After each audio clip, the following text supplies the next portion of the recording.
Hello and good morning everyone. I welcome you all at Verse IS. I hope everyone is doing well.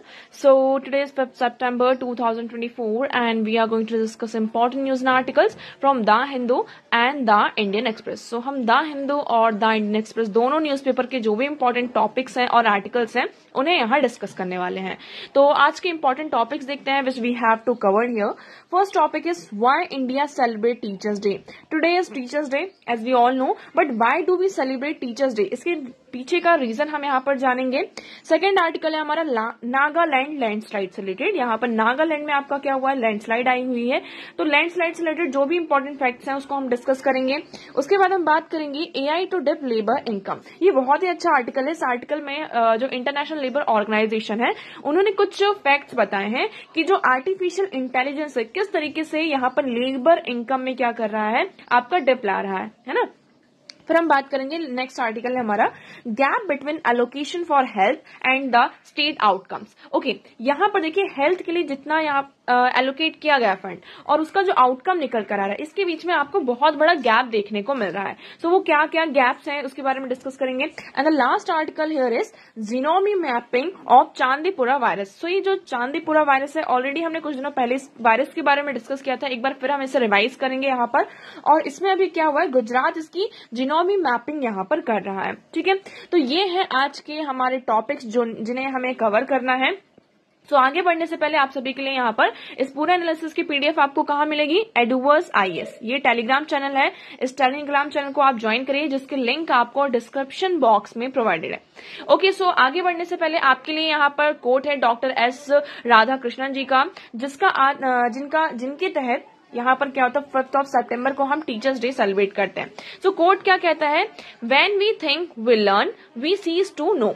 जब हम सोचते हैं कुछ तो हम क्या करते हैं, वहां से कुछ सीखते हैं और हमें वहां पर हम कुछ नया सीखते हैं और हमें कुछ नया जानने का यहाँ पे मिलता है. सो व्हेन वी थिंक, जब हम कुछ भी सोचते हैं, जैसे कि कोई क्वेश्चन आया हमारे माइंड में तो ऐसा क्यों होता है, तो हम उसके बारे में थोड़ी रिसर्च करते हैं, हम उसके बारे में जानते हैं और उसके बारे में फिर क्या मिलती है, हमें नॉलेज मिलती है, इन्फॉर्मेशन मिलती है. ठीक है, तो इसी के साथ आगे बढ़ते हैं. पहला आर्टिकल है हमारा why India celebrates teachers day on September 5. हम 5th of September को ही टीचर्स डे क्यों सेलिब्रेट करते हैं, तो आप सभी को पता है 5th of September is the birth anniversary of doctor S Radhakrishnan. ठीक है, तो ये जो डॉक्टर एस राधाकृष्णन जी हैं उनकी बर्थ एनिवर्सरी है. ठीक है, जैसे आपका बर्थडे होता है तो 5th of September को इनका यहाँ पर बर्थडे आता है, इसलिए हम इसको सेलिब्रेट करते हैं. बट हम इन्हीं के बर्थडे को क्यों सेलिब्रेट करते हैं, अब इसके पीछे का रीजन हम यहाँ पर देखते हैं. ठीक है, सो पहली बात आप सभी को पता होगा, he was the former president of India. ये ईयर 1888 से लेकर 1975 ये इनका पूरा डेट है. ठीक है, और ये हमारे फॉर्मर प्रेसिडेंट थे. ये वाइस प्रेसिडेंट भी रहे हैं और प्रेसिडेंट भी रहे हैं. दो चीजें हो गई यहाँ पर, क्या ये वाइस प्रेसिडेंट थे आपके और ये प्रेसिडेंट भी थे. ठीक है, ये दो चीजें हो गई. उसके साथ साथ प्रेसिडेंट बनने से पहले, वाइस प्रेसिडेंट बनने से पहले ये आपके एक प्रोफेसर थे. प्रोफेसर की बात करते हैं, इन्होंने ये फिलोसफर थे हिंदुज्म की. क्या इनको हम मानते हैं philosopher of Hinduism. So one of the India's most recognised influential thinker of 20th century. 20th century के इन्हें मोस्ट इन्फ्लुएंसर थिंकर की तरह माना जाता है. इनकी लाइफ का वर्क अगर हम बताते हैं, so his life and work was dedicated to defining, defending and dismantling the Hindu religion. इन्होंने हिंदू रिलीजन को डिफाइन करने के लिए, उस हिंदू रिलीजन को डिफाइन करने के लिए इनका जो पूरा मतलब की लाइफ था और उनका जो वर्क था पूरा किसको डेडिकेटेड था, यहाँ पर हिंदू रिलीजन को था. इसलिए इनको हिंदुज्म का फिलोसफर भी कहा जाता है. ठीक है, कि मतलब ये क्या है, जो हिंदू रिलीजन है उसका फिलोसफर है. सेकंड हम बात करते हैं, ओके, इन्होंने जो अद्वैता वेदांता है ना, नॉन ड्यूलिस्टिक की जो हम बात करते हैं इसके बारे में, इसके भी एक प्रपोनेंट रहे हैं. अद्वैत वेदांता की बात करते हैं, ये एक रिस्पेक्टेड टीचर रहे. 1920s की बात करते हैं, 1920s Radhakrishnan had established himself as one of the India's most respected academics. यहाँ पर 1920s की बात करते हैं, इन्होंने तब तक अपने आप को इंडिया में मोस्ट रिस्पेक्टेड एकेडमिक्स मतलब एक टीचर की तरह अपने खुद को यहाँ पर एस्टैब्लिश कर लिया था. ओके, तो इसकी बात करते हैं, he held the prestigious king George wheat chair at the Calcutta university from 1921 से 1932. सो 1921 टू 1932 से लेकर यहाँ तक की बात करते हैं तो कलकत्ता की जो यूनिवर्सिटी थी उसके यहाँ पर क्या थे, ये चेयर रहे। ओके, उसके बाद हम बात करते हैं was the second vice chancellor of Andhra university from 1931 to 1936। सो 1931 से लेकर 1936 तक ये आंध्रा यूनिवर्सिटी के वाइस चांसलर रहे हैं। उसके बाद हम फोर्थ बात करते हैं, ये वाइस चांसलर रहे कहाँ के, बनारस हिंदू यूनिवर्सिटी। 1939 से लेकर 1948 तक ये बनारस हिंदू यूनिवर्सिटी के वाइस चांसलर रहे हैं। उसके बाद हम बात करते हैं यहाँ पर 1936, ओके 1936 से लेकर 1952 की बात करते हैं। So he also had a splendid chair of eastern religion and ethics at university of Oxford from 1936 to 1952। तो जो यूनिवर्सिटी ऑफ ऑक्सफोर्ड है, आप लोगों ने ऑक्सफोर्ड यूनिवर्सिटी का नाम तो सुना ही होगा, तो यहाँ पर उन्होंने ईस्टर्न रिलीजन को, जो मतलब ईस्टर्न इंडिया का, ईस्टर्न जो पार्ट है हमारे वर्ल्ड का, तो ईस्टर्न रिलीजन को और वहां के जो इथिक्स है तो उसको चेयर किया था यूनिवर्सिटी ऑफ ऑक्सफोर्ड में। ओके, सो आप सभी यहाँ पर देख सकते हैं कि कितनी सारी यूनिवर्सिटी की वाइस चांसलर और यहाँ पर चांसलर रह चुके हैं। और साथ साथ इन्होंने जो हिंदुज्म है इसका, इन्हें हम हिंदुज्म का फिलोसफर भी यहाँ पर मानते हैं। उसके बाद ये एक ब्रिलियंट टीचर की तरफ यहाँ पर आते हैं और इनका स्टूडेंट्स के साथ बहुत ही अच्छा पर्सनल और डीप बॉन्ड रहता था। जब यहाँ पर ये आपके वाइस प्रेसिडेंट बनते हैं, फर्स्ट ये आपके वाइस प्रेसिडेंट है इंडिया के 1952 से लेकर 1962 तक, he was the first vice president of India and second president of India. ये हमारे इंडिया के सेकेंड प्रेसिडेंट है, ये आपको पता होना चाहिए। फर्स्ट कौन है, फर्स्ट है डॉक्टर राजेंद्र प्रसाद, सेकेंड है आपके कौन, डॉक्टर एस राधा कृष्णन। ठीक है, इनको हम सेकंड बोलते हैं, सेकंड नंबर पर ये आते हैं। ओके, सो यहाँ पर बच्चों ने क्या किया, जब ये प्रेसिडेंट बन गए, मतलब जब ये प्रेसिडेंट बन गए तो जो भी बच्चे थे उन्होंने अपना ये एक्सप्रेस किया, उनका जो विश था कि आपके बर्थडे को हम सेलिब्रेट करेंगे, मतलब हम आपका जो बर्थडे उसको सेलिब्रेट करना चाहिए। लेकिन इन्होंने इस चीज को रिफ्यूज कर दिया था कि नहीं, ऐसा नहीं करना चाहिए। लेकिन बच्चों ने कहा कि हम, आपका जो बर्थडे है, आप भी एक टीचर थे, तो इससे मतलब पूरे इंडिया में जितने भी अक्रॉस दी इंडिया जितने भी टीचर्स हैं उनको ऑनर देने के लिए, मतलब टीचर्स को ऑनर देने के लिए हम यहाँ पे क्या करेंगे, आपके बर्थडे को एज अ टीचर्स डे यहाँ पर सेलिब्रेट करेंगे। सो तब से ये जो ट्रेडिशन है आपका चलता आ रहा है और 5th of September को हम यहाँ पर टीचर्स डे सेलिब्रेट करते हैं। Okay, so I hope this article is clear and why do we celebrate teachers day on 5th of September, ये भी आपको यहाँ पर क्लियर होगा। ओके, तो कुछ कोट्स हैं आपके यहाँ पर, आप इन कोट्स को देख सकते हैं। इनके बारे में लिखा गया like a life of Joy and happiness is possible only on the basis of knowledge and science. आपकी जो लाइफ है उसमें जॉय और हैप्पीनेस तभी आएगा जब आपके पास नॉलेज होगा और साइंस होगी, है ना। साइंस और नॉलेज का हमारी लाइफ में, हमारे हैप्पीनेस में बहुत बड़ा यहाँ पर क्या आ जाता है, रोल होता है। So true teachers are those who help us think for ourselves. सच्चा टीचर वही होता है जो एक बच्चे को यहाँ पर अपने बारे में सोचने में क्या कर दे, हेल्प करे उनकी, कि आपको अपने बारे में ऐसा सोचना है, और हमारी आगे बढ़ने में क्या करता हो, हेल्प करता। सो वही क्या होता है, आपका एक ट्रू टीचर होता है। सो आई होप आपको ये आर्टिकल यहाँ क्लियर है। नाउ नेक्स्ट मूव करते हैं। Next article is 6 dead in landslides in Nagaland, crucial national highway hit. तो नागालैंड में अभी लैंडस्लाइड है जिसके कारण 6 लोगों की यहाँ पर जान जा चुकी है। अभी भी यहाँ पे जो नेशनल हाईवे है ना, वो भी यहाँ पर क्या हो चुका है, उसको भी यहाँ पर हिट किया है। Okay, so 6 people died and 4 other were injured in a series of landslide trigger by the सेसिस रेनफॉल। तो यहाँ पर रेनफॉल बहुत ज्यादा होता है जिसके कारण लैंडस्लाइड होती है, और लैंडस्लाइड के कारण 6 से ज्यादा लोगों की जान जा चुकी है और 4 से ज्यादा लोग यहाँ पर क्या है, अभी भी इंजर्ड है। ओके, अब हम बात करते हैं लैंडस्लाइड होता क्या है। लैंडस्लाइड क्या होता है, जैसे एक ही आपका जियोलॉजिकल फिनोमिना है जिसमें आपका सडन और रैपिड मूवमेंट होता है मास ऑफ रॉक्स सॉइल्स का, है ना। जैसे कि फॉर एग्जांपल ये कोई आपका हिली एरिया, स्पेशली आपको ये हिली एरियाज में ज्यादा देखने को मिलता है क्योंकि ये हिली एरियाज होते हैं यहाँ पर आपकी, जैसे कि ये रोड बनी हुई है, ठीक है, हम यहाँ पे ऐसे मान लेते हैं कि ये यहाँ से एक रोड आ रही है इस एरिया से। अब ये हिली एरिया या पहाड़ है, अब बारिश हो रही है तो क्या होता है, बहुत ज्यादा रेनफॉल हो रहा है, तो यहाँ पे रॉक्स वगैरह होते हैं, बड़ी बड़ी चट्टाने होती हैं, पत्थर होती हैं, सॉइल होती है, तो ये पानी के साथ बह जाते हैं। जब पानी के साथ ये बहते हैं और ग्रेविटी भी यहाँ पर नीचे होती है, ग्रेविटी का भी इन्फ्लुएंस होता है, और ये स्लोप में होते हैं, वाटर होता है तो स्लिपरी हो जाता है ना। तो इसकी वजह से जब ये मास ऑफ रॉक्स ये इकट्ठे एक साथ जब आते हैं तो ये क्या कॉज करते हैं, आपका लैंडस्लाइड कॉज करते हैं। ओके, सो कुछ कैरेक्टरिस्टिक्स की बात कर लेते हैं। आपको कहा स्टीप टेरेन, जिसकी हमने बात करी, हिली एंड माउंटेनियस एरिया में ज्यादा देखने को मिलता है।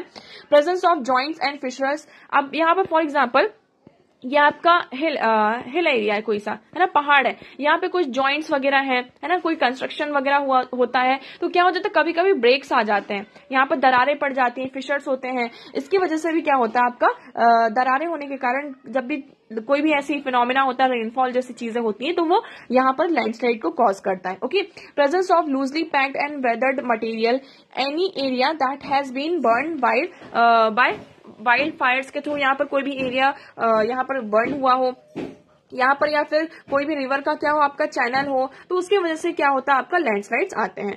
कॉजेस क्या क्या है, लाइक आपके कॉजेस हो सकते हैं, नेचुरल कॉज भी हो सकता है, like mild numbers of natural processes can trigger are landslides. फिर यहाँ पर आपका हैवी रेनफॉल के कारण क्या होता है, लैंडस्लाइड ट्रिगर होता है। इरोजन, लाइक यहाँ पर जो आपका वेजिटेशन है, फॉर एग्जांपल ये एरिया है, यहाँ पर हमने वाला ये पहाड़ है, लेकिन यहाँ पर जो हमने क्या कर दिया, जो ट्रीज वगैरह थे, अब ट्रीज वगैरह का क्या काम करते हैं, इनकी जो रूट्स होती हैं वो आपका जो सॉइल होता है ना, स्टोन वगैरह, इन सबको होल्ड करके रखती है। लेकिन यहाँ पर जो वेजिटेशन है वो पूरी तरीके से डिस्ट्रॉय हो चुका है, इसकी वजह से भी क्या होता है, जो आपका जो यहाँ पर रूट्स वगैरह जो बाउंड करके रखा था, बाइंड करके रखा था सॉइल्स को, वो अब लूज हो जाती है, इसकी वजह से भी हमें देखने को मिलता है। फिर आपका अर्थक्वेक होता है, तो जब यहाँ पर अर्थक्वेक होता है, हमारी अर्थ शेक करती है, जिसकी वजह से रॉक्स में इंस्टेबिलिटी आ जाती है, सॉइल्स और रॉक में, जिसकी वजह से क्या होता है, वो लैंडस्लाइड को ट्रिगर कर देता है। और वॉल्केनिक एरप्शन के कारण भी क्या होता है, आपका लैंडस्लाइड होता है। तो these are the causes of the landslide. यहाँ पर कुछ आपको एंथ्रोपोजेनिक कॉजेज भी देखने को मिलेंगे, ये हमारे कुछ नेचुरल कॉजेज थे, ठीक है। अब एंथ्रोपोजेनिक कॉजेस में लाइक डिफॉरेस्टेशन, हमने यहाँ पे पहाड़ों से जंगल का जंगल ही उड़ा दिया, काट दिया पूरे, तो जो होल्डिंग कैपेसिटी थी वो पूरी तरीके से क्या हो गई आपकी, खराब हो गई। उसके बाद यहाँ पर क्या होता है, जो टेरेन एरियाज होते हैं, है ना, टेराइन एरिया जो होते हैं, उनका इंक्रोचमेंट करना, यहाँ पर अनकंट्रोल एक्सकेवेशन करना, लाइक हम माइनिंग वगैरह, कई बार क्या होता है माइनिंग वगैरह की जाती है और उसको वैसा ही छोड़ दिया जाता है। आप लोगों ने यहाँ पे पिट होल माइनिंग के बारे में भी सुना होगा, क्योंकि ईस्टर्न रीजन में, आपका जो नदर्न ईस्टर्न रीजन है इंडिया का, उस रीजन में अभी भी जो रेट होल माइनिंग होती है आपकी, है ना, रेट होल माइनिंग के बारे में बात करते हैं। इसमें क्या होता है, लाइक ये आपका कोई भी एरिया है, पहाड़ जैसा है, यहाँ पर ऐसा एक टनल जैसा बनाते हैं, ठीक है, जिसमें से सिर्फ एक पर्सन क्या हो सकता है, जा सकता है, और वो उसको वहां से जाके जो माइनिंग वगैरह जो भी यहाँ पर मटेरियल्स मिनरल्स होते हैं, उसको यहाँ पे क्या करते हैं, उसकी माइनिंग करते हैं, एक्सकवेट करते हैं। ऑल्दो इसको बैन कर दिया गया है, फिर भी यहाँ पर बहुत सारे रीजन्स में हमें इस तरीके की माइनिंग देखने को मिलती है। उसको यहाँ पर फिर बाद में क्या करते हैं, ये हमने गड्ढा सुरंग तो बना ली, टनल तो बना लिया, लेकिन फिर उसको बाद में ऐसे ही छोड़ देते हैं। अब बारिश हुई या फिर कुछ भी ऐसी चीजें होती हैं, तो वो क्या करता है, यहाँ पर कॉज करता है लैंडस्लाइड्स को। ओके, फिर क्लाइमेट चेंज भी एक रीजन है जिसकी वजह से यहाँ पर क्या होता है, आपका लैंडस्लाइड होता है। तो हम जैसे कि टाइप्स ऑफ लैंडस्लाइड की बात कर लेते हैं, यहाँ पे टोटल 4 टाइप्स के लैंडस्लाइड होते हैं। लाइक आप देख सकते हैं, एक फॉल होता है, जो डायरेक्टली यहाँ पर सारी चीजें फॉल होती हैं। टॉपल में क्या होता है कि एक एक पत्थर ऐसे करके यहाँ पर नीचे आता है। स्लाइड में क्या होता है, जैसे कि फॉर एग्जाम्पल ये आपका इस तरीके से बना हुआ है, हम इसको ऐसे मानते हैं, लाइक दिस, ये ऐसा है, ठीक है। तो यहाँ पे इतना इतना पूरा ये स्लाइड में, जैसे कि केक का स्लाइस होता है ना, पूरी इस तरीके से यहाँ पर क्या होता जाता है, आपका धंसता जाता है। तो ये इस तरीके से होता है। स्प्रेड में क्या होता है, चीजें धीरे धीरे एक तरीके से वो स्प्रेड होते होते होते होते नीचे आती हैं, तो ये आपका स्प्रेड होता है। ओके, सो इससे इम्पैक्ट क्या होता है, इसमें ह्यूमन लाइफ का लॉस होता है, एनिमल लाइफ का लॉस होता है, हमारा इंफ्रास्ट्रक्चर डैमेज होता है, property such age home, road वगैरह यहाँ पे पूरी डैमेज हो जाती है। कई बार यहाँ पर एग्रीकल्चर जो लैंड होते हैं वो पूरी तरीके से बह जाते हैं, इससे हमारा जो एग्रीकल्चर होता है बहुत ज्यादा अफेक्ट करता है। Okay, after math of landslide के बाद देखते हैं कि बहुत सारे जो लोकल कम्युनिटीज है उनका डिस्प्लेसमेंट होता है, क्योंकि उस एरिया में क्या हुआ, लैंडस्लाइड हुआ, पूरी तरीके से घर वगैरह सारी चीजों का डिस्ट्रॉय हो गए हैं, तो उनको डिस्प्लेस होना पड़ता है। फिर landslide often block transportation roots, है ना, जो ट्रांसपोर्टेशन रूट्स होते हैं उसको ब्लॉक कर देता है, जिसकी वजह से यहाँ पे बहुत सारी प्रॉब्लम्स आती हैं, जो मास प्रॉब्लम यहाँ पर हमें देखने को मिलती है। Okay, I hope this one is clear. So ये था आपका पूरा लैंडस्लाइड। सो आई होप आपको लैंडस्लाइड से रिलेटेड यहाँ पे जितनी भी चीजें थे वो यहाँ पर क्लियर होंगी। नाउ नेक्स्ट मूव करते हैं, next article is latest ILO study links AI to depth in labour income. ये देखिए स्टडी, इस स्टडी का नाम क्या है आपका, World Employment and Social Outlook. ठीक है, इसका नाम क्या है, World Employment and Social Outlook सितंबर 2024। इसके अकॉर्डिंग ये बताया जा रहा है, इंटरनेशनल लेबर ऑर्गेनाइजेशन ने ये कहा है कि आर्टिफिशियल इंटेलिजेंस क्या कर रहा है, जो लेबर इनकम है, जो कि ऑलरेडी हम बात करते हैं हमारी जो लेबर वेजेस होती हैं जो ऑलरेडी क्या है, कम है ना, लेकिन आर्टिफिशियल इंटेलिजेंस के आने से वो जो इनकम है वो एक तरीके से स्टेगनेंट हो चुकी है और ज्यादा क्या होती जा रही है, आपकी डिप होती जा रही है, मतलब कि कम होती जा रही है। रीजन क्या है, इसकी वजह से हमें इनइक्वालिटीज देखने को मिल रही है। फॉर एग्जाम्पल, यहाँ पर आपका कोई डेटा एंट्री का काम है, ठीक है, यहाँ पर क्या है, डेटा एंट्री छोड़िए, आप लोग यहाँ पर बहुत सारे एप्स वगैरह, हम वेबसाइट का यूज करते हैं, हम पढ़ाई करते हैं। आप खुद से रिलेट करके देखें, हमें जैसे कि कोई टॉपिक चाहिए, हमने लैंडस्लाइड के बारे में ही यहाँ पर कुछ गूगल करना है, हम लैंडस्लाइड करके यहाँ पर गूगल करते हैं। हमें यहाँ पर बहुत सारी कोचिंग इंस्टीट्यूट से, आप सभी को पता है ना, तो जब उनके हम यहाँ पर क्या करते हैं, उनकी वेबसाइट्स को ओपन करते हैं तो आपके साइड में आपको एक चैट सेक्शन दिखाई देता है, जो कि आर्टिफिशियली यहाँ पर क्या होता है, आर्टिफिशियल इंटेलिजेंस के तहत वो होता है। तो वो क्या करता है, आपको जो भी यहाँ पे क्वेश्चंस होती हैं, आपकी जो भी क्वेरीज होती हैं, आप उस चैट बॉक्स में लिख देते हैं, आपकी क्वेरीज यहाँ पर रिजॉल्व हो जाती हैं। पहले क्या था, ये काम हमने किसी ह्यूमन बीइंग को दिया, पहले हमने किसी पर्सन को दिया, ह्यूमन बीइंग को दिया, लेकिन अब वो क्या है, अब उसे आर्टिफिशियल इंटेलिजेंस यहाँ पर उस क्वेरी को सॉल्व कर रहा है। तो देखिए, आर्टिफिशियल इंटेलिजेंस ने क्या किया, ह्यूमन बीइंग को रिप्लेस कर दिया। तो अगर यहाँ पर फॉर एग्जांपल हम इसके प्लेस पर किसी ह्यूमन बीइंग को क्या करते, एम्प्लॉय करते कि ठीक है आप ये काम करेंगे, जो भी क्वेरीज आएंगी चैट की वो आपको यहाँ पर रिजॉल्व करनी है, आपको यहाँ पर वो आंसर करना है। उस पर्सन ने यहाँ पर बोला कि मुझे इसके लिए हर महीने 10,000 रुपए चाहिए, है ना, मतलब मैं इसके लिए कितना डिमांड करता हूँ, 10,000। तो वो कहेंगे कि 10,000 से हम इसमें आपसे 10,000 में काम करें, इससे अच्छा हम आर्टिफिशियल इंटेलिजेंस का यूज कर ले, हमारे वहां पे 10,000 रुपए भी बचेंगे। तो आई होप आपको यहाँ पे समझ में आ रहा होगा किस तरीके से आर्टिफिशियल इंटेलिजेंस ह्यूमन बीइंग को, जो लेबर फोर्स है, उसको यहाँ पर रिप्लेस कर रहा है। ऑल्दो यहाँ पर बहुत सारे ऐसे काम है जिसमें अभी भी यहाँ पर लेबर बीइंग, ह्यूमन बीइंग का जरूरत है, लेबर की यहाँ पे जरूरत है, but still with coming of artificial intelligence यहाँ पर जो लेबर इनकम हो रही है वो स्टेगनेंट हो रही है और कम होती जा रही है, डिप होती जा रही है। For example, here you will see that now inequality is an rise and the share of labor income has stagnant worldwide। ये सिर्फ इंडिया की बात नहीं, पूरे वर्ल्ड में आप देखेंगे जो लेबर इनकम है वो आपकी स्टेगनेंट है। Large share of youth remain out of unemployed education and training according to the International labour Organization. World Employment and Social Outlook सितंबर यहाँ पर उन्होंने यहाँ पर रिलीज की है जेनेवा में, और ये बताया है कि अभी भी हमारी जो लार्ज ऑफ पॉपुलेशन है वो एम्प्लॉयमेंट, एजुकेशन और ट्रेनिंग से यहाँ पर क्या है, बाहर है।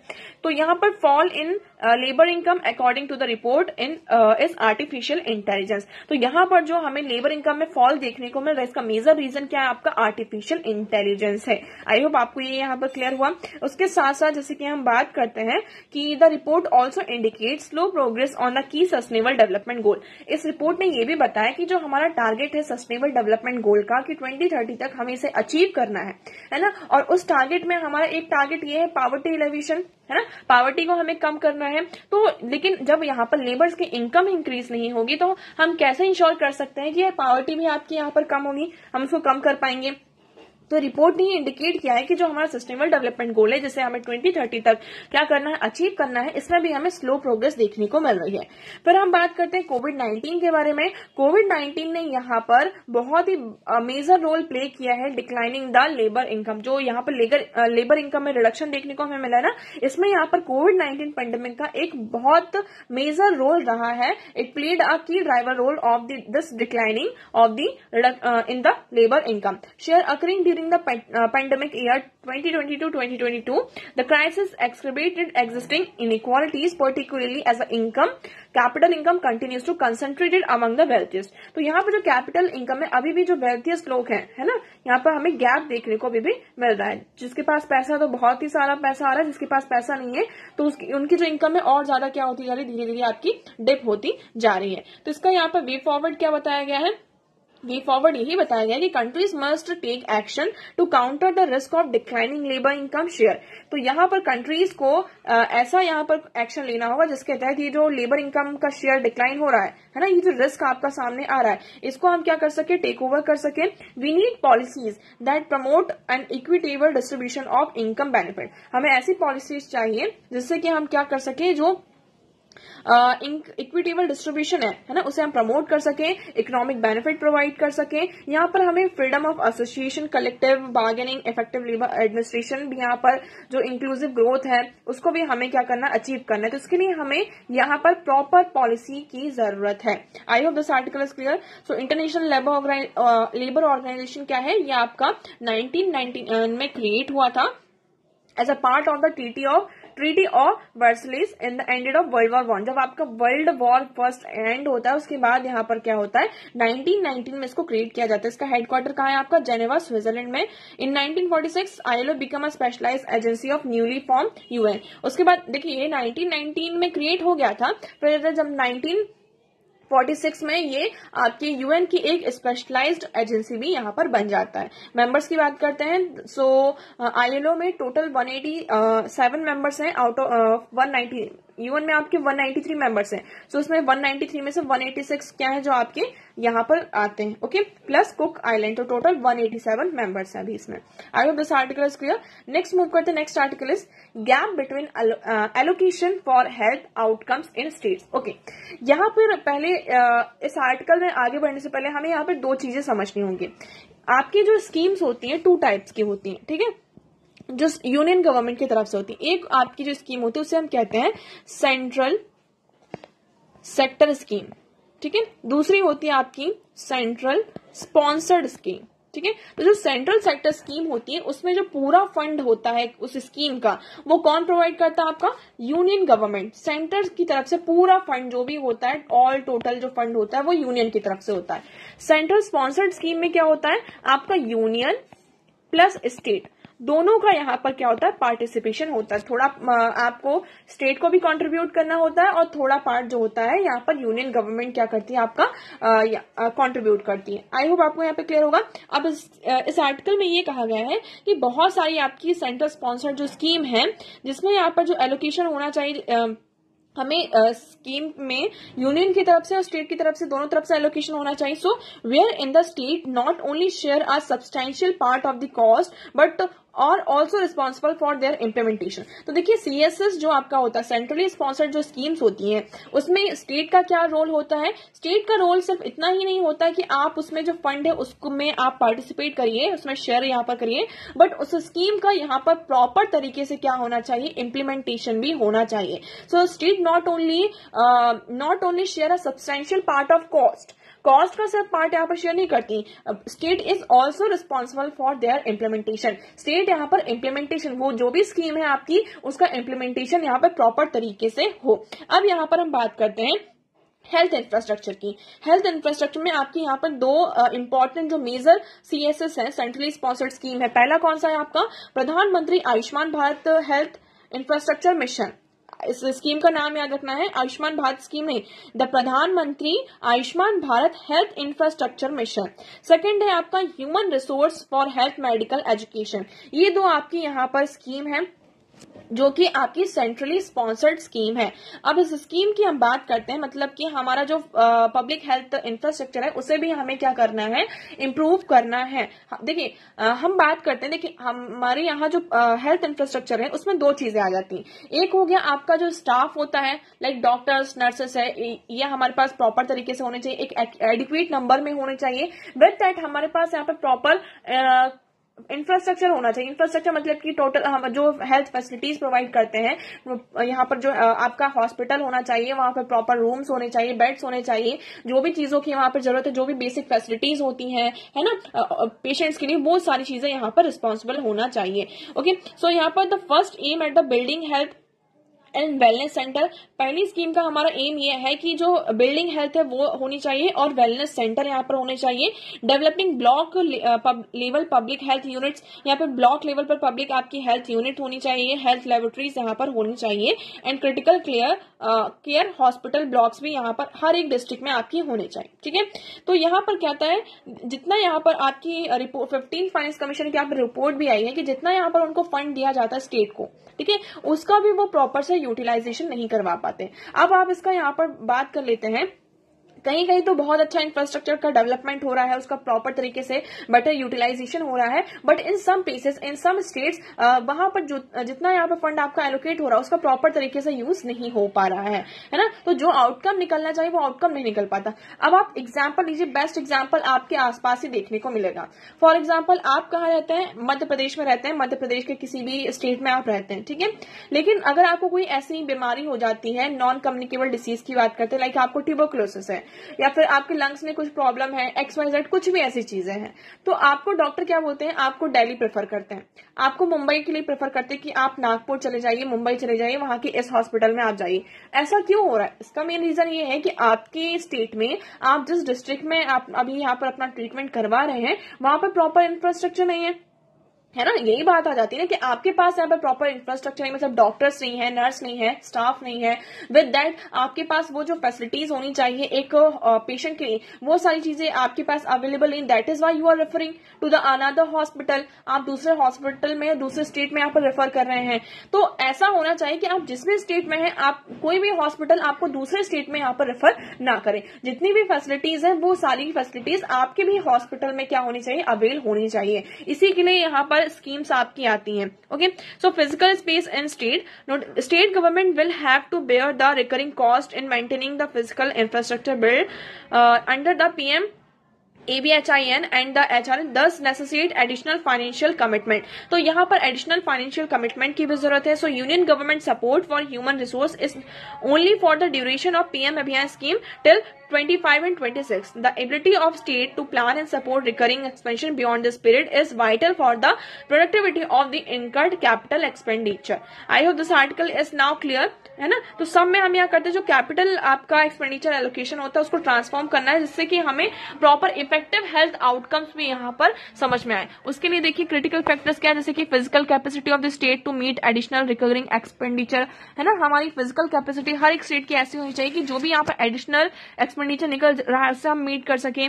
हमें यहाँ पर जो ह्यूमन रिसोर्स शॉर्टेज हो रहा है और जो स्ट्रक्चरल कॉज है उसको भी एड्रेस करने की जरूरत है। उसके साथ साथ यहाँ पर improving public financial management processes of executive scheme and executing schemes and grants. तो यहाँ पर हमें प्रॉपर क्या चाहिए, पब्लिक फाइनेंशियल मैनेजमेंट की जरूरत है, जिसके तहत जो भी स्कीम्स हैं, ग्रांट्स है, उसका प्रॉपर एग्जीक्यूशन हो सके। अब देखिए जब कभी ऐसी चीजें आती तो हमें यहाँ पर क्या करना चाहिए, अपना PP जो मॉडल है, PPP model, public private partnership, इस पर हमें फोकस करना चाहिए। ठीक है, गवर्नमेंट के पास इतना अगर फंड नहीं है तो हमें प्राइवेट प्लेयर्स को यहाँ पर इन्वाइट करना चाहिए, जिससे कि हमारा जो हेल्थ इंफ्रास्ट्रक्चर है उसको हम क्या कर सके, और ज्यादा इंप्रूव कर सके, इनहेंस कर सके।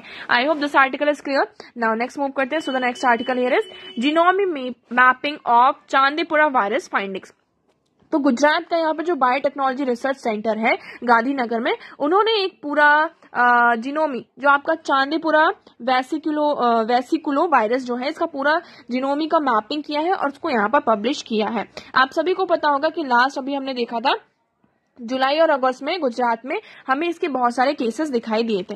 अब आपका ये चांदीपुरा वायरस क्या है इसके बारे में देखते हैं। तो आप सभी को पता है कि like apart from encephalitis, CHPV is also known for cause of fever, headache, conversion, coma and even death. तो जैसे कि आप सभी को पता है एन्सेफेलाइटिस में आप और आपको जो डेंगू होता है, चिकनगुनिया होता है, उसमें भी आपको सेम कॉजेस जो सिम्टम्स होते हैं वो दिखाई देते हैं, लाइक हाई फीवर होना, हेडेक होना, है ना। इवन कई बार क्या होता है इन वायरसेस के कारण ये इतनी डेडली हैं क्योंकि इनका कोई ट्रीटमेंट नहीं है हमारे पास। हम सिर्फ वैक्सीन के थ्रू या फिर जो हमारे सिम्टम्स है, सिम्टम्स को हम ट्रीट करते हैं, बट इसका प्रॉपर जो हमारे पास एक मेडिकेशन होना चाहिए, ट्रीटमेंट होना चाहिए, वो नहीं है। ओके, सो ये आपका कैसे अफेक्ट होता है, several affected children below the age of 15, यहाँ पर जो 15 साल से जो भी बच्चे कम है उनको ये ज्यादा अफेक्ट करता है। It can be transmitted by the sand flies, ticks and Aedes aegypti. तो जो एडीज एजिप्टी मॉस्किटो है जिसके थ्रू यहाँ पर चिकनगुनिया और आपका डेंगू जैसी बीमारियां भी होती हैं,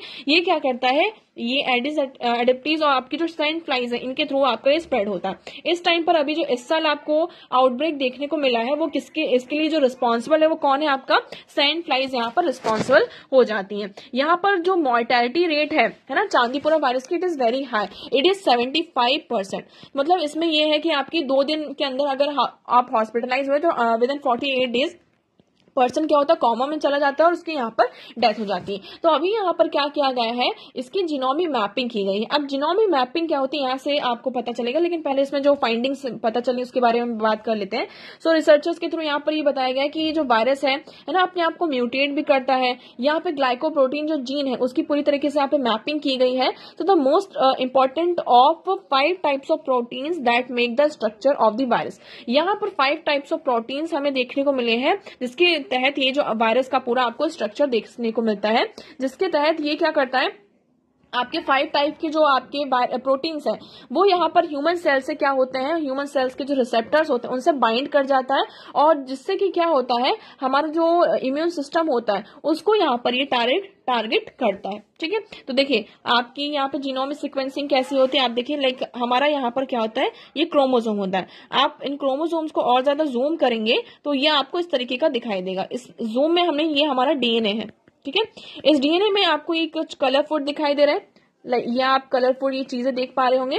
तो ये क्या है, हमारे प्रोटीन्स होते हैं। आपके ये 4 टाइप्स के होते हैं। ठीक है, जी, टी और आपका यहाँ पर सी। तो ये आपके 4 टाइप्स के होते हैं। जीनोमिक सीक्वेंसिंग भी इसको हम कहते हैं। Genomic sequencing refer to method of determining the entire DNA sequence. तो यहाँ पर जो पूरा हमारा डीएनए है उसको हम यहाँ पे सीक्वेंसिंग करते हैं, मतलब कि ये जो आपका प्रोटीन है किस प्रोटीन के साथ कौन सा प्रोटीन यहाँ पर मैच हो रहा है, मतलब कि किसके साथ यहाँ पर किसकी बाइंडिंग, लाइक इसके साथ ये है, इसके साथ ये है। तो इस तरीके से यहाँ पर क्या की जाती है, पूरी उस डीएनए की रीडिंग की जाती है, यहाँ पर मैपिंग स्टडी यहाँ पर की जाती है। तो उसे हम क्या कहते हैं, जीनोमिक सीक्वेंसिंग यहाँ पर कहते हैं। तो चांदीपुरा वायरस के बारे में बात कर लेते हैं। सो इसके पहले सिम्टम्स देखते हैं। सिम्टम्स क्या है, आपका फीवर होता है, बहुत ज्यादा बॉडी में पेन होता है और हेडेक होता है। धीरे धीरे यहाँ पर क्या होता है, ये इंसेफ्लिटिस की तरह ही होता है। ये हमारा जो रेस्पिरेटरी डिस्ट्रेस और ब्लीडिंग टेंडेंसी और एनीमिया जैसी प्रॉब्लम्स को भी यहाँ पर फेस करना पड़ता है। The infection often progress rapidly after encephalitis which may then lead to mortality within 24 से लेकर 48 आवर्स तक में। तो यहाँ पर रैपिडली यहाँ पर क्या होता है, बहुत जल्दी से प्रोग्रेस करता है। ये जो वायरस होता है ना, एक बार हमारी बॉडी में एंटर हुआ तो जल्दी आप इसका क्या होता है, वायरस अपने आप को डिवाइड करता है और विद इन हॉस्पिटलाइजेशन के 48 आवर्स यहाँ पर आपकी यहाँ पर जान भी जा सकती है। ये इतना डेडली वायरस है और ये 15 साल से जो कम बच्चे होते हैं उनको ये क्या करता है, अवॉइड करता है। इसमें हम इसको जो सिम्टम्स होते हैं उसको ट्रीट करते हैं। अभी इसके लिए हम बात करते हैं। तो there is no specific enteroviral therapy and vaccine available for treatment. इसके लिए अभी हमारे पास कोई भी वैक्सीन और ट्रीटमेंट अवेलेबल नहीं है। तो हम यहाँ पर जो जीनोमिक सीक्वेंसिंग वगैरह अभी जो मैपिंग कर रहे हैं, इसका मेन मकसद हमारा यही है, मेन मोटिव हमारा यही है कि हमें वैक्सीन बनानी है ना। तो यही, आई होप आपको यहाँ पर क्लियर होगा ये आर्टिकल। सो देखिए आज के न्यूज़पेपर में इतने ही इंपॉर्टेंट आर्टिकल्स थे। आई होप आपको सारी चीजें क्लियर हो, but still if you have any doubt you can ask in comment section. आज का वीडियो कैसा लगा एक बार कमेंट सेक्शन में जरूर बताइएगा। अगर वीडियो पसंद आया हो तो उसे लाइक करना, चैनल को सब्सक्राइब एंड शेयर करना ना भूलें। So that's for all today. Thank you so much for discussion.